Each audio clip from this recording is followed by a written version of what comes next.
Welcome, everyone, and thank you so much for taking the time to join us for Anglepoint's third annual Women in IT Asset Management webinar. And this is all part of International Women's Day celebrations, which is fantastic. As Bren mentioned, please use the chat. It's great to see we have people from all over the world. So welcome, good morning, good afternoon, good evening from wherever you happen to be. It's my absolute pleasure to be hosting today, where we will be discussing measuring and communicating ITAM's impact, which is a very important and interesting topic. For those who don't know me, I am Sarah Marriott. I'm a director here at Anglepoint in the EMEA team, supporting our international clients. When I first joined Anglepoint, I was the global practice leader for specialty licensing, and I was responsible for our team of subject matter experts who were looking after some of the non-core vendors like VMware, Micro Focus, OpenText, and engineering applications, and many, many more. Since then, I moved across into client success, supporting our largest and most complex client by delivering managed services, helping them to be proactive in managing their IT asset estate, including working with the lovely Dominica, who is one of our panelists today. Prior to this, I worked in the technology industry for all of my career, buying, selling, and even programming software, which has well prepared me for the world of ITAM that I'm in now. So now let us introduce our fantastic panelists for today and get them to tell us a little bit about your background and how you came to work in IT asset management. Kay, would you like to go first? I would love to. Thank you so much. And thank you for having me here today. My name is Kay Twitchell. I am the Deputy Agency Software Manager at NASA in the US. And I just see so many people here and from around the world. It's amazing. I'm normally assigned to Ames Research Center in the Silicon Valley, but I'm actually coming to you today from Langley Research Center on the other side of the country. So I'm really excited. I get to represent NASA in whole from both sides of the coast. So I have been the deputy for our software license and asset management division of OCIO at NASA for about 2 years now. And prior to that, I was the ITAM at NASA Ames Research Center. And my path to ITAM is kind of unique. And I think that's the case across much of ITAM, right? Nobody kind of grows up, as I've heard Sarah say, nobody grows up and says, I want to be an ITAM, right? So when I actually came to NASA in 2010, prior to that, I was in construction management, and I got my foot in the door with NASA as a secretary. That was the one position that was open at the time. And so I came on board and I gradually worked my way up kind of as a tornado. I became a special assistant to the center director, and then I moved over to engineering. And that gave me the opportunity to be more involved in, projects and missions and spacecraft, which was really exciting. But at one point, my director looked at me and said, I don't have anyone to manage our IT, so it's you, right?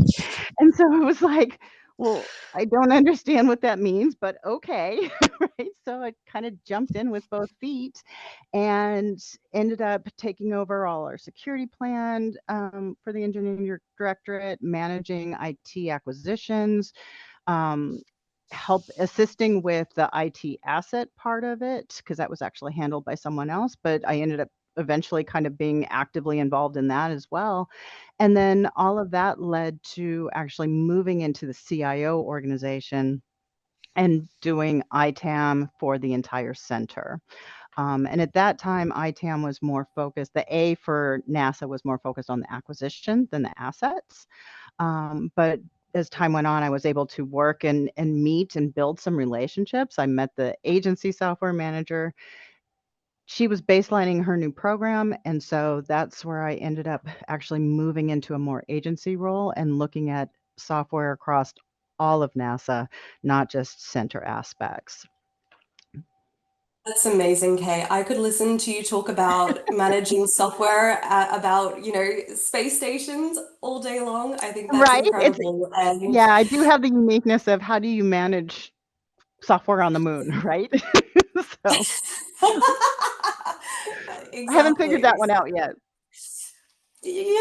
there's still time. We can certainly help with that. No, that's amazing. Dominica, how about you? Do you want to go ahead and introduce yourself?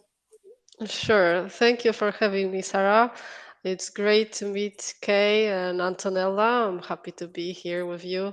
And as Kay mentioned, and as we discussed before, no one is born ITAM, and neither was I. I basically started in IT support, and then I started doing analysis for problem management, and from analysis and problem management started doing some asset management for my previous employee, and then I jumped to software asset management, and I am in that space uh, for 8 years now. And my journey is obviously hooping additional steps into that direction, new challenges, new roles, and basically trying to help organizations to shape mature ITAM. And as Sarah mentioned, we cooperate for some time now, and it's great to be here with you today. So Thanks. much, Dominica. I'm thrilled you accepted. And what about you, Antonella? How did you come to this crazy world of ITAM?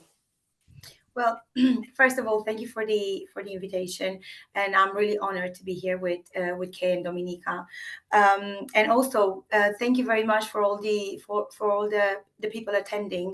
Obviously, tomorrow is International Women's Day, and it's great to see so many people of all genders joining this session. So thank you very much from the very beginning for that. Now, as both Ken and Dominica said, we land in this item world, either male or female, because as in the past, I've heard people being gas engineers in their previous lives and then being item managers or SAM managers. So my story is no different to probably everyone's story. I actually started with a bachelor degree in philosophy, so very very far away, some would say, from the analytical world of item. Although I do have to say, some of the greatest philosophers have been greatest mathematicians as well. Not that I place myself anywhere near that, but there is a connection between the logical elements. So actually, it all started with my scholarship during my bachelor degree for philosophy in Spain. That's where I got proficient in Spanish. And after that, I landed a job in HP, in Hewlett Packard. So that's how my corporate career started. And after that was Oracle in the LMS department, the feared LMS, license management services department in Oracle. So I actually started probably a bit of the opposite way. I became an auditor first, and I got familiarize myself with the licensing aspect and compliance and what a publisher usually looks for in when they do their audits or reviews. And from Oracle, I moved to UK.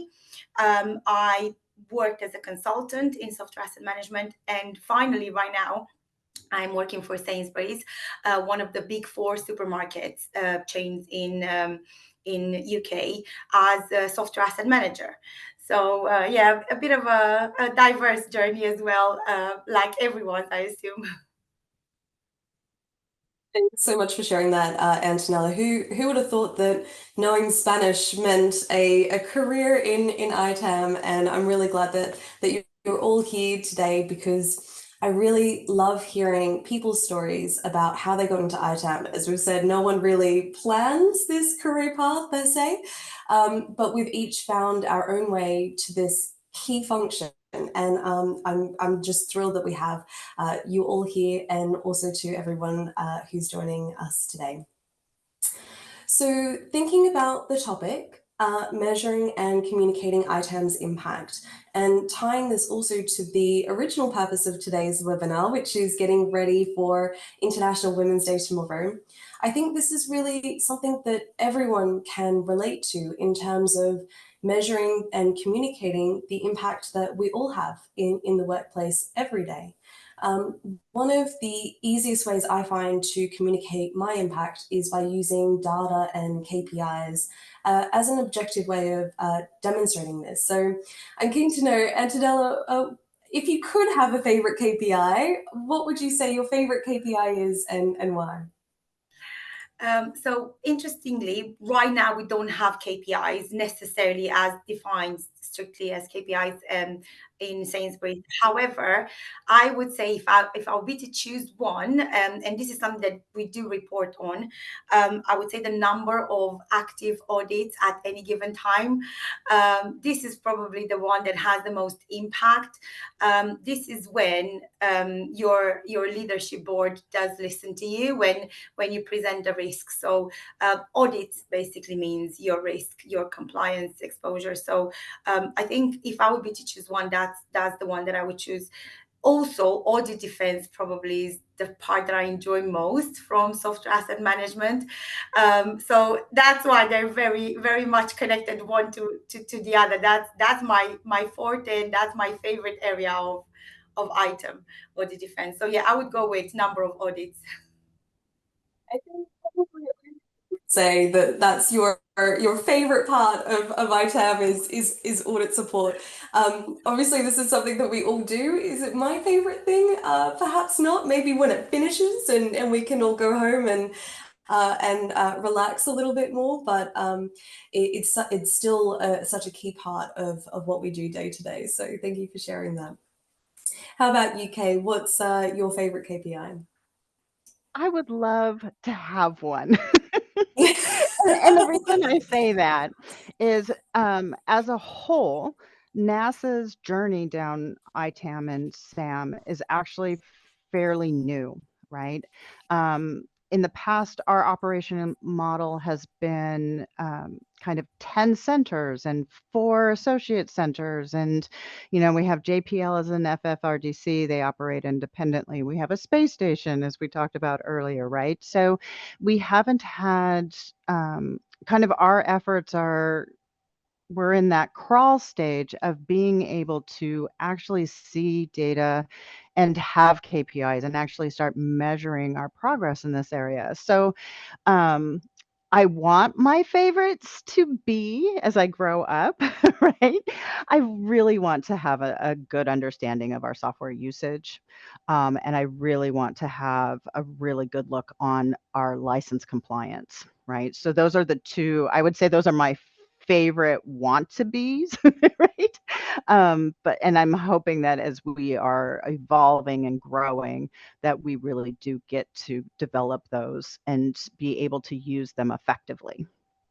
So that would be my response. Yes, please.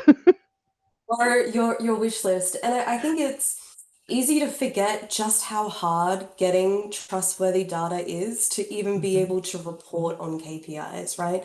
Right. And everyone's at their different stage of their own maturity journey. And I know that, we've just started working with NASA more recently, Mhm. but that is really the goal. But, there's so many other ways that we can measure the success, the small wins. And the small wins, or perhaps the pressing challenges in the case of audits, Right. as Antonella mentioned as well. How about you, Dominica? What's your favorite KPI? I wouldn't say that number of audits is my favorite, but basically, I'm now heavily involved in process implementation. So we are hoping to have this stream of measurable data, which is good and which is giving us metrics. And I know, Sarah, that we were joking before this panel that my favorite KPIs is end user smiles per hour. And basically, It's about CSAT scores, right? The customer satisfaction. And we have customers on many levels, right? Either those are our CIOs or people who are making decisions, strategies, and they need reliable analysis. Or those are our end users, which need efficient processes in delivering their software products, and someone who is taking care of their product lifecycle and everything works efficiently, right? We need efficient administration. I guess this is what we are here for, and I like when it makes a difference for our clients. I think that that's something that I thought that is a perfect KPI because that really is about demonstrating our impact, right? We work with stakeholders from engineers who are using the software or managing servers perhaps one day, and then the next day we're working with CIOs or CEOs. And really, so much of our job, yes, part of it is the technical aspect, but the other part is change management, influencing our varied stakeholders. And so making them smile is certainly on my wish list as well in terms of goals that I have. I'm curious for everybody who is attending, why don't you pop your favorite KPIs if you have any into the chat? I think that would be interesting to see as well. When I was thinking about what my favorite KPI is, I, I really like realized cost avoidance. And this is the value of the risk mitigated by working with various stakeholders. This can easily get into the hundreds of millions of dollars. And while we can point to the objective financial value that vendors could have billed in the event of an audit, this is only possible by collaborating with people to change their behavior, to do something differently. If it's removing a double stacked license or changing over from a local agreement to a global agreement, perhaps, or installing a SAM tool agent. And so while it might be a big financial value of cost avoidance, what it really is capturing the result of people's hard work and the outcomes of the actions taken. And for me personally, I really love to see that progress. So when we think about demonstrating our impact, I find one of the biggest challenges is even explaining what is ITAM, right? Why are we here? What do we do? And trying to justify the time and the investment that's spent in ITAM, because often to save money, which all executives want, you do have to spend some money to get there. But before anyone will do anything, they first need to understand the value that we bring and believe that us in ITAM will benefit them individually.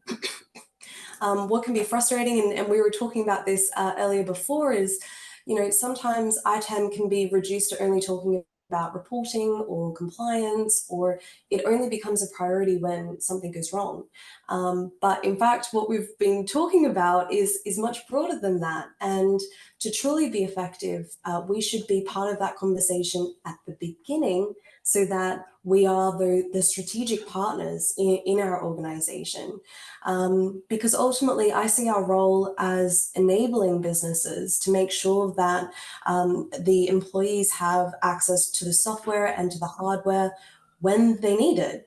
And then also protecting them from a security and a compliance risk perspective.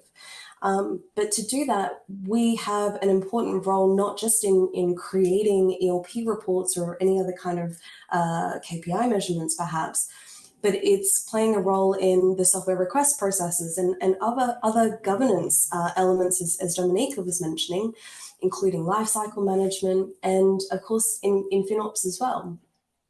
So when thinking about some of the conversations that you've had in measuring the impact of ITAM, what challenges, if any, have you faced in communicating ITAM's impact? Dominika, do you want to go first? Sure. So first of all, we need to be clear, or I always try to be clear. It's not always easy, as we all know. why it matters, right? What kind of impact action or inaction have, right? What will happen if we do something about this, and what will happen if we won't, right? So in when I'm trying to communicate, this is the message I'm usually pass. But obviously, there are competing business priorities, and we need to be really listening what business is telling us, and try to make sure that this is aligned with what is a business need, because in the end we are serving our clients, and this has to be aligned with their business purpose. So I guess that's what seems to be working for me, but it's not always a easy discussion because of the competing priorities. So I would say this is what's important in passing the message from my perspective. Yeah, that makes sense. And even trying to get on the priority list, it can be difficult sometimes, or more difficult than we would like it to be. How about you, Antonella? What kind of challenges have you faced in demonstrating the impact of ITAM? I'm not sure it's actually demonstrating the impact of item, but in the end, it does relate to the impact that we can make. Is what I found quite challenging is ownership, in the sense of who owns a certain like software in the business, who takes responsibility if remediation works need to be undertaken. And SAM in general, or item in general, it's an advisory function when you talk inside of a business. So we offer the guidance, we offer advice into optimizing ways of using the software that we're allowed to use, or better remediating any compliance issues. But all this advice is as good as the actions undertaken to make it, to turn it into reality. So from my perspective, the hardest bit is is that ownership bit, and not only talking the talk but walking the walk in terms of the actions that need to be undertaken. You know, as we've said, no one really dreamt of being in ITAM, and so then now, as we're trying to carry out our functions, trying to convince someone, hey, there's something else that you might need to do here, or add an extra hat to the many other hats that they have, and roles that they play, can be a real challenge. So thank you for sharing that. How about you, Kay? What challenges have you faced? So let me, I have a list. So, because we are government, budget is always an issue for us, right? And so, and because it is an advisory type role, as Antoinette mentioned, that's not something, my advice is never going to be worth as much as, an astronaut, right? So there's culture, right, that comes with how we do things at NASA. And so the one thing that we have found that is probably the most important for us is building our relationships. Um, you know, communicate, I called it a year of slam, and where if anybody asked me, if anybody wanted to hear from me, it was like I was talking Sam and slam and, ITAM every chance we got. And, we have thousands of employees spread across the country. And so making sure that everybody was hearing what we do and how we do it and how we can help. And, you know, and so it's you mentioned this earlier, it's those small incremental steps, right? So, but that is a challenge. It's a time challenge because life is not waiting. IBM is not waiting to come back to audit me, right? Oracle is not waiting. And so so trying to get that momentum is a challenge. And once you've got it, then having the people and the abilities and the skill sets to maintain it, right? So that's been a challenge for us as well, right? And so growing our team, we are a team of 5. We are a team of 5 amazing women. I just want to say that for the International Women's Day plug there, which is just amazing to me as well. But, so budget, communication, right? And for NASA, this is kind of a new concept of actually putting some of these processes in place and, centralizing, collaborating, consolidating, right? So these are new concepts for some organizations. And so changing that culture and having them realize that, yes, it does make sense to buy, everybody buys on one order, then you just get your own, right? Because that's how our budgets work. That's how our stuff works at NASA, right? So helping people understand, how we're here to help and the ways that we can help, and those incremental wins, right? You talk about the smiles. It's, some days I'll tell you, it's the smallest win gets your biggest celebration. That stakeholder that didn't want to talk to you for the last 6 months, right? Got trapped in the elevator with you a year ago and has never made eye contact again, But Uh, today they reached out to you and said, "Hey, can you help me with this?" Right? That's a major celebration. That's confetti, right? So you take advantage of those moments as well. But I think that once you can start showing value, even if it's just those small little, organizational values, those fundamental cultural changes, once time goes on and that word gets out, right? Oh, you have a software problem? You go talk to Slam, you go talk to ITAM, you go talk to Dominica, right? Um, and it just builds and it builds until kind of leadership has to look at you that you're important as an astronaut, right? Because everybody is saying your name and talking the praises of what you did for their organization. Amazing. Thank you so much for sharing that. And to me, you are just as important as an astronaut. And it's really incredible that you have an all-woman ITAM team at NASA. That is amazing. And certainly not something that we see every day. Mm-mm. And, I completely agree with you. Something as simple as data collection can be so hard in convincing people to take the time to run a script or share consumption data with us. And then that one time that someone replies immediately and gives you the information, or they say, thank you so much. I really appreciate your help. The number of times I've forwarded those small emails to a broader people, I'm like, yes, they appreciate our help, and they know where to come to when they need it. It's really important. And I could see someone said we all have a list starting with procurement in terms of challenges. And yes, I agree that can be a challenge, and working cross functionally with other teams within organizations, because ultimately we can't be successful without them. This role is inherently cross functional, but getting on their priority list and making sure that they know that we care about them and we want to help them, sometimes that can be a little bit trickier.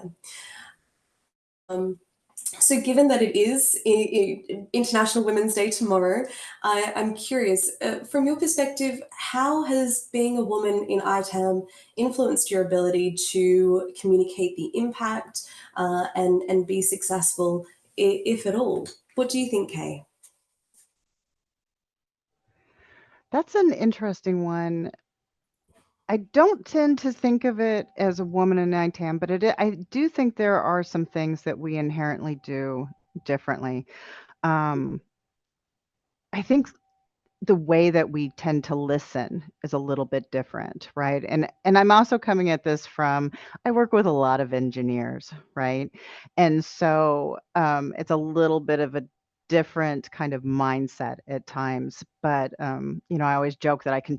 I'm not fluent in engineer, but I can translate, right? But I think that, and especially having a team of all women, um, for us, like we've been here, and the reason I'm at Langley this week is because I'm in a face-to-face meeting where we've been mapping our organization, mapping our functions, our processes, where we're at, in our ITAMs and SAM journey. And it has been an incredible week to have this kind of energy. And the way that our team has it's just a coalescence of energy, right? And so, one person starts to say something, and the next woman at the table is like, "Oh, and blah blah blah," right? And then it's just, and so there's just been this incredible energy, and I don't want to denote that men don't have this, right?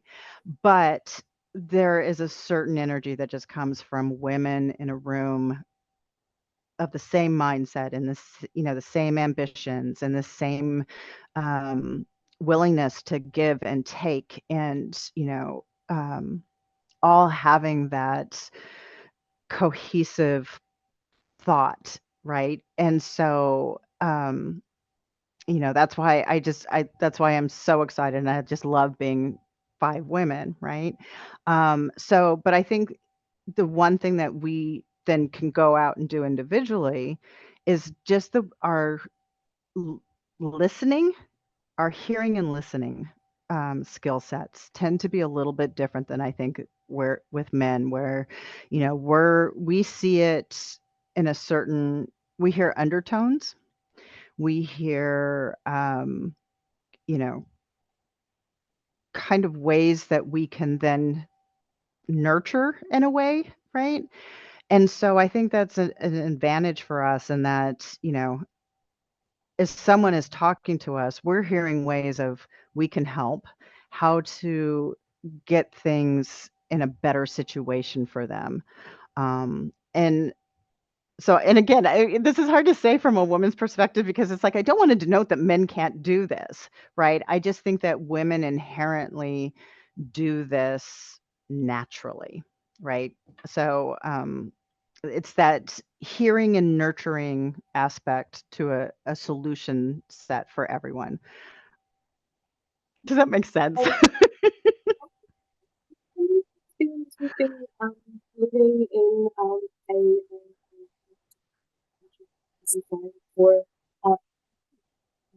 there's been such fantastic improvements. One thing that I think we retain is we're very aware socially of what's happening, and we're trained to do that from young girls, and that brings us some benefits, and sometimes perhaps it might be limiting some ways, because we might be more aware of it than we need to be, or should be. What about you, Antonella? What do you think? I am probably the counterexample to what Kay has mentioned, just to show the variety among all of us. So I personally don't think I can boast about very good listening skills and a nurturing matter. Not and honestly, I mean, I'm not saying this as being a bad way or a lack into. I think we're all different, and I don't see that difference coming from being a woman and from being a man. I think obviously when I started 15 years ago in the industry, it was very much a male dominated industry, and still is probably till this day, and we still have many years till we remove ourselves from the unconscious biases that we still live under in any shape or form, either as men, either as men. So I'm not saying that one of us are more prone to biases, but what I see as a bit different in terms of the women's skill, I think, is more around the ability to multitask and wear different roles. In ITAM, in SAM, in HAM, you do need to wear different hats, either from a commercial perspective, either from an analytical view, depending on which side of the ITAM whole spectrum you're dealing with at any given time. So either discussing with procurement, either discussing with legal team, either discussing with operational, with engineering. So it's a different, that sort of adjusting to the different audience and being able to multitask and handle different approaches at the same time. Probably that, I would say, is a bit in the favor of women in general, because I have the feeling in all our aspects of our life, we need to juggle with various plates and wear various hats. But I don't think there is that much difference between women and men in this industry. I have to say that's my view. Again, don't throw any tomatoes at me. I think we're all equipped and we all have um, our good or positive or things that we're better at rather than. So yeah, as I said, I'm probably the counterexample to what Kay has mentioned earlier, and that just shows how different we all are and diverse and unique. Absolutely, and definitely no tomatoes being thrown. I think it just comes to show how different people's experiences and perceptions have been. How about you, Dominica? What's been your experience? I can just confirm what Antonella mentioned, that we are very diverse. Antonella likes multitasking. I hate it. I mean, I can do it, but I don't love it. Right? I would prefer to focus on one thing, finish it, and then start another. Obviously, we don't have of we never have this comfort to do it, or very rarely, maybe during holiday seasons. That's the reason why I actually like working during holiday seasons, because then I can make progress on something. It really requires my full focus. If there are any benefits of being woman in ITAM, I don't know. I never been anyone else, so it's hard to tell for me. What kind of feedback I received as a person in ITAM in general is that I am caring. I care what I do, and that's true. Is this inherently women? I don't know. Maybe. uh, I'm working with men only right now in my department, but it's totally fine. I mean, I used to have a team made of women before. Now I'm working with men, and it is all fine. It's all dependent on the personal relations. I would say, like with every person we are working with, we need to build some kind of relation. Everybody is different, and it's I guess hard to apply one measure for everybody and treat everybody, um, like the same way. It's very personal for me. Like, I meet people, I make friends with them, I build connection, and basically this is how I communicate with others.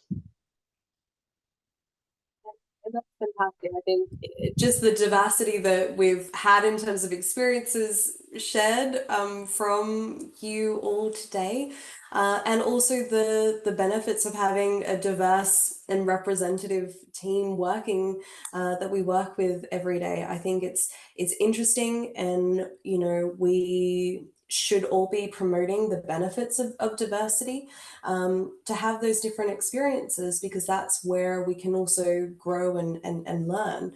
But to Dominica's point, it's all about the end impact, right? Caring about the outcome and driving to outcomes, because ultimately that's why we're all here, right? To get a job done. And we all have our different cultures and all different cultures within organizations as well. And certainly I don't, from my experience, caring is not limited to only women, but do think that by caring about that outcome, that's where you're going to see the most results. And then that makes, in turn, measuring and communicating the impact that we have in our organizations a lot easier. So we've talked about some of the challenges and some of our experiences. I'm keen to know, what are your tips and tricks? What have you found works best when you're trying to communicate the impact of ITAM, to promote the importance and boost the priority of ITAM? What's worked for you? Antonella, do you want to go first? Sure. So if I would be to boil it down to just one point, I think it would be start with the numbers. The numbers do get your C-suite or your leadership attention. So start with that, and then break it down for them. Why do we have this risk? Why are we in this position, and what can be done? Because we know nobody wants to hear about a problem without at least one or two possible solutions.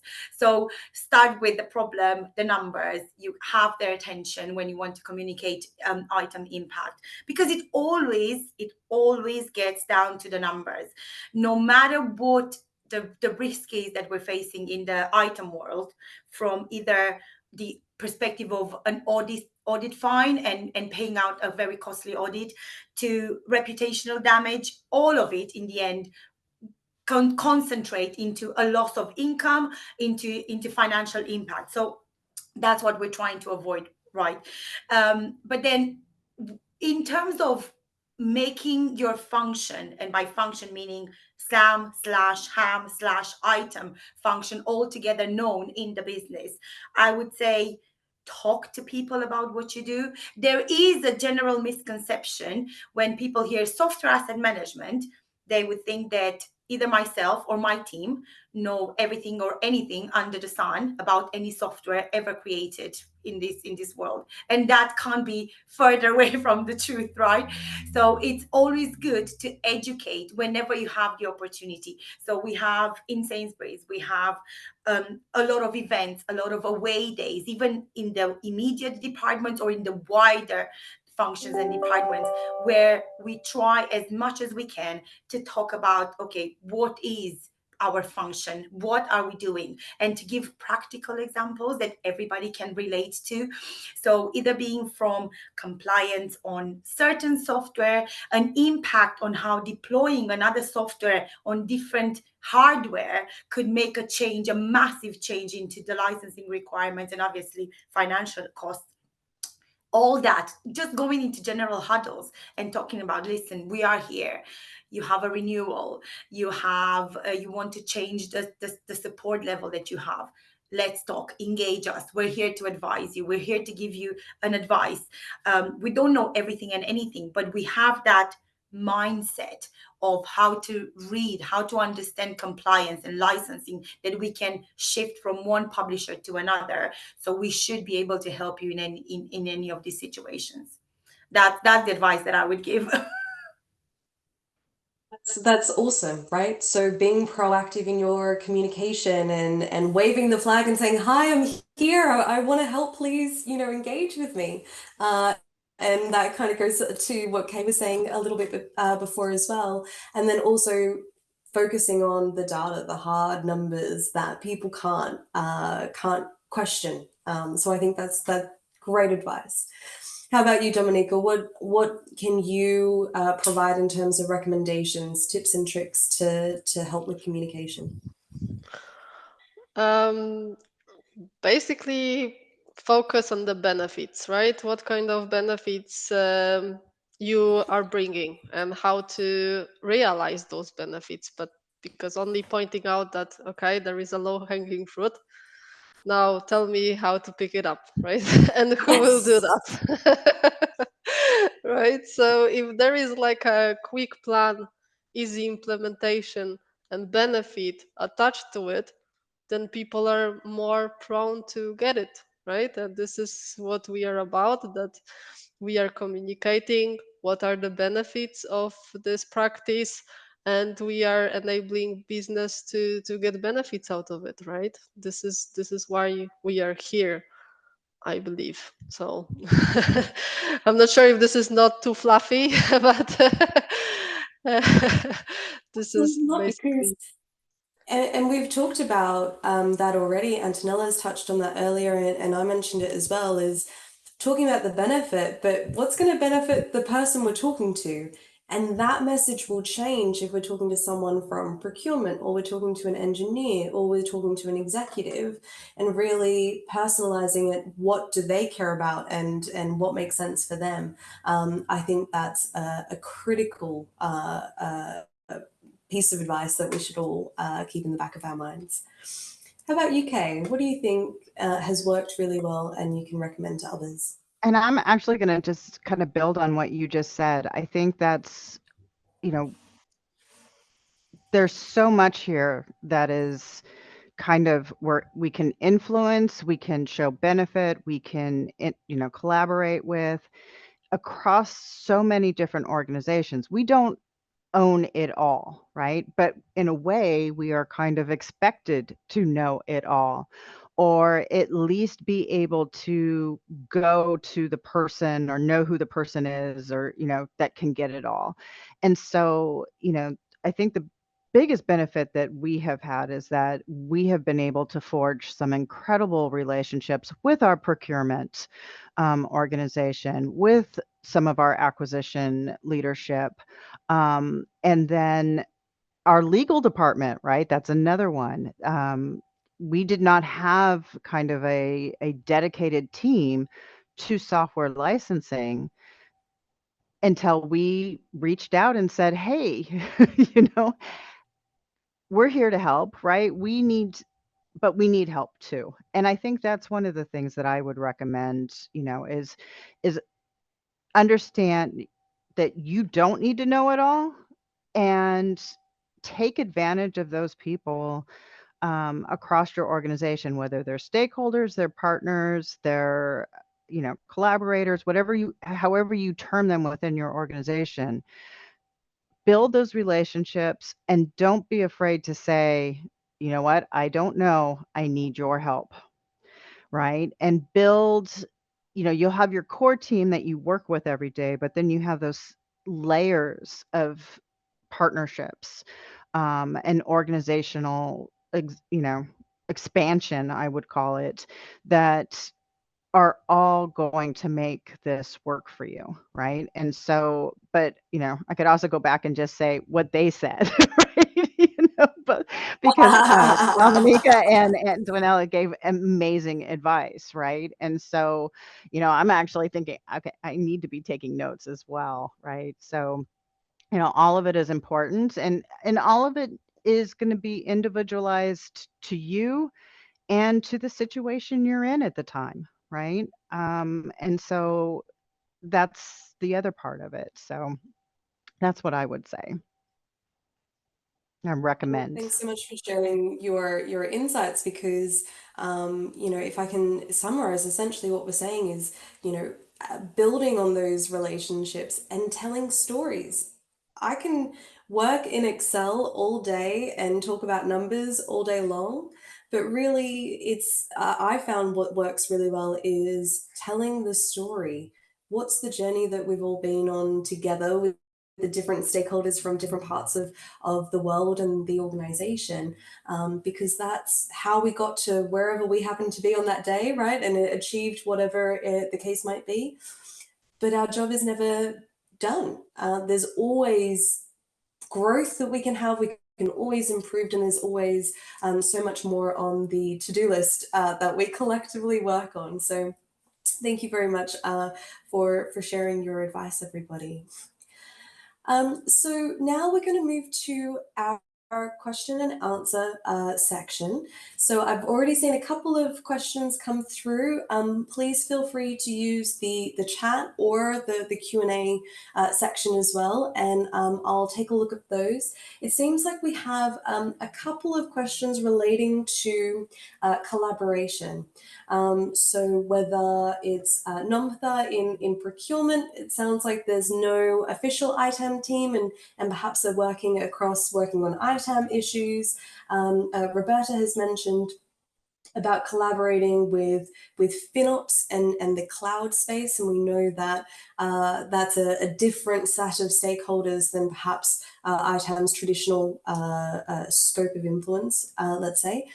And then also someone else has come through and asked about the impact of hardware asset management, and perhaps how we can advocate for that also, where others might feel that SAM is more important. So if I can summarize all of that, what role do you think what role does collaboration play in terms of working with different teams to promote the impact of ITAM?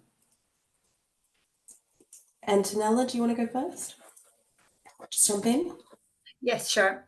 So obviously, without sounding like we're over important, we do sit in an area where we collaborate with various departments, as I said, being engineering, being operations, being procurement, being supplier relationship management or vendor offices, that now they're becoming more and more common in a lot of businesses, either with legal team when we need support, if we actually get to that stage and you need to get into drafting NDAs or these sort of things. I would say collaboration is key. And again, talking about yourself as the function, where can you support them and where can they support you? Because in the end, you're both working for the good of the company that you're all employed by. So to your point, Nomta, I think I understand your struggle, and it depends very much to the size of the company when you don't have a dedicated ITAM team, and then some of these ITAM attributions are being taken by either procurement when it comes to contract reviewing, making sure you're not signing to any hidden clause in there when you sign to a renewal or a new acquisition of licenses, or then to the actual owners of said software when they need to be looking at, oh, are we getting the right functionality that we need for the products that we're after? So I think in that situation, depending on the size, it would be some of the responsibilities that lie normally under ITAM umbrella would be split between all these other teams that we're interacting with. So I can understand it's hard, but yeah, we collaborate with all these departments, and the more we collaborate with them, the more they get versed into the things to look out in a contract, in a renewal, and we get more versed into negotiating economical terms or commercial deals and having a more partnership approach, to call it so. And just briefly touching on the ham bit in my organization in Sainsbury's, I don't know if I should say it's equally important, the ham bit, or to the SAM side. What I do know for sure, that obviously proven by reality, there are no such things, or it's less costly to have a hardware audit compared to a software one. The software exposure grows exponentially by just a small change in a vCenter, for example. So I think because of that, you get to have maybe bigger teams sometimes in SAM, and it gets the feeling that is more important. But I don't think that's the actual reality, that ham is less important than SAM. It's just that sometimes it's a bit safer because of less risks. So that's my take on it. Thanks for that, Antonella. That's very, very interesting. Dominica, Kay, did you have anything else to add in terms of collaboration? Actually, as I was listening to Antonella, I would, especially with the ham question, right?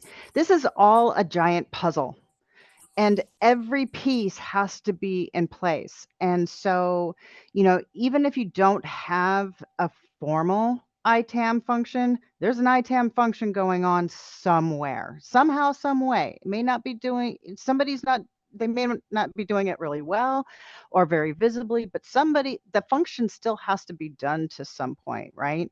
And, with the ham function, I can't figure out my core counts if I don't know what the hardware is, right? I can't I can't discover all my software if I don't know what's out in my inventory, right? So, I tend to look at it more as like a puzzle. It's like, okay, where is this piece? Who has it? What are the parts that are actually contained? What's that picture? What's the picture on that particular piece? And then when you start putting it all together, it does start to make sense. You get the big, beautiful picture, right, of ITAM as a whole. But you don't always know who's holding the puzzle piece you need to grab onto, right? So, but I assure you, it's out there somewhere. And it's a great way to collaborate. Go ask people what they're doing, right?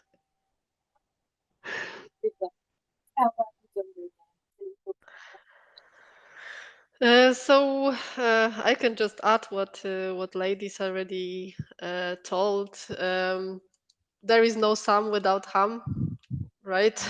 We cannot measure something we don't know about, and we know about things because we scan hardware, right? This is, once we have one piece of information which Key mentioned, then we need to go for another piece to procurement. Then we need to go to another piece, I don't know, to vendor management, to legal. So this collaboration is key to our function. Like, without this collaboration, we are very limited in what we can achieve.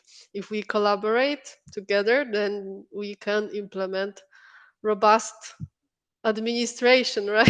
Sorry for using this word again. It may be not celebrated word, but I believe that if we do things efficiently together, it's much better for the company. I could not agree more. And, thinking about FinOps as well, when I did the FinOps certification training, part of it talks about personas.